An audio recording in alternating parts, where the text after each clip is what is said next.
Commander? Do you have a few minutes to talk? One-on-one? Sure. I was just watching some mail from home. Oh, before I go, we saw Caden in a news vid about the Normandy. He's cute. Later, sis. Let's pretend this never happened.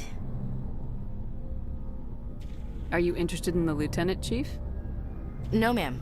And anyway, Scuttlebutt says he's already sweet on someone. What's up? You didn't come by to eavesdrop on family mail. Your family seems to be important to you. Yeah, we've always been close. Me and my sisters especially.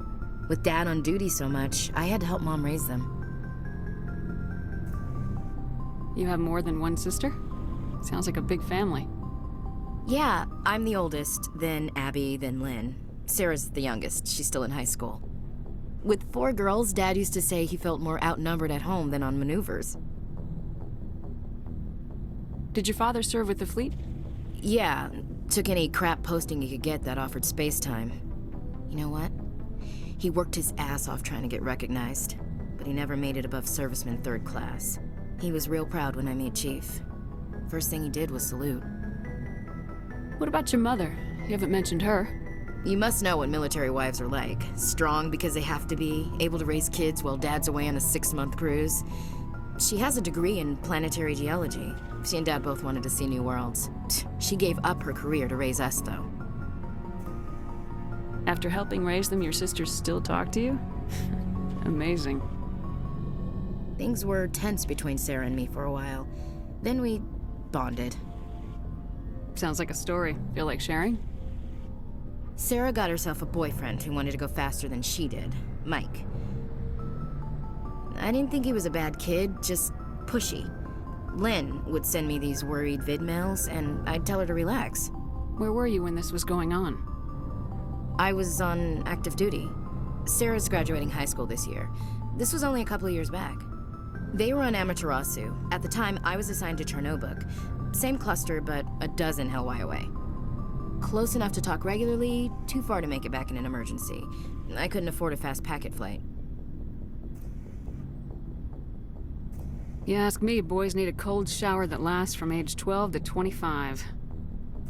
They have their uses, ma'am. Not all of them keep their brains in their pants. Mike thought they'd go for a romantic walk in the woods, 'cause he figured it was past time they did the deed. She levered Mike face first into a tree and left. Didn't have a scratch on her. Good thing Mom and Dad had us all learn some kind of self-defense. I took emergency leave and walked Sarah to school for a few days. You said all of your sisters learned self-defense? Lynn did pistol practice, but didn't like it. She's kind of nervous. Sarah took Aikido. Abby decided to learn the sword. She always was a little weird. Likes big skirts and tops you have to tie her into. They do great things to her figure, though. So, what did you learn? One of Dad's friends taught me Marine hand to hand. You said all of your sisters learned self-defense? Lynn did pistol practice, but didn't like it. Abby, they do great things to her figure, though. Did anything happen while you were home? My last day out, Mike was waiting for us. Sarah had told her friends, so everyone at school knew what he did. He wasn't happy. I wanted to snap him in half, but Sarah gave me this look, let me handle it, I need to do this alone look. She kept her cool, God bless her, as he screamed in her face. She just let him vent. Then he tried to punch her.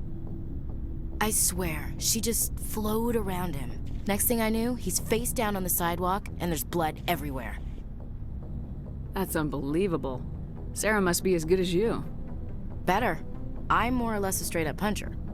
When he swung, she wasn't there anymore, and he fell. She helped him stop the bleeding and had me call an ambulance. She told the paramedics he fell. Before they took him to the hospital, Mike touched Sarah's arm. I thought he was gonna end up on the ground again. But he hung his head, whispered, "I'm sorry," and started crying. And she hugged him. The Williams women are a decisive bunch, Commander. We do things when we're ready. Not before, not after. Your sister's something else. But you didn't mention your father at all. Was he on deployment? Dad always wanted to serve in space, but he wanted us to have real ground under our feet. He'd say, space is beautiful, but you can't raise a family there. I cannot rest from travel. I will drink life to the lees. All times I've enjoyed greatly, have suffered greatly, both with those that loved me and alone. For always roaming with a hungry heart, much have I seen and known, cities of men and manners, climates, councils, governments. I never thought I'd hear you reciting poetry. Just because I can drill you between the eyes at 100 meters doesn't mean I can't like sensitive stuff. Just don't spread it around. Ulysses was my dad's favorite poem. Every time he shipped out, he recorded me reading it. He had a dozen versions when he retired. Does he still like it? I sure hope so. I read it to his grave every time I go home. Dad passed on a few years back. He's probably still watching, though. You mean from wherever we go after death? Dead on, Skipper. He's with God now. That's not a problem with you, is it? That I believe in God? You know that old saw, there's never an atheist in a foxhole? Well, I've been in a lot of foxholes. Yeah, I guess you have. I've met a few people who are really weirded out by my faith. Because I work in space, I can't believe in a higher power? Jeez. Hello, have you people looked out the window? How can you look at this galaxy and not believe in something? I should get back to my duties. Didn't mean to take up so much of your time. Dismissed, Chief. Ma'am.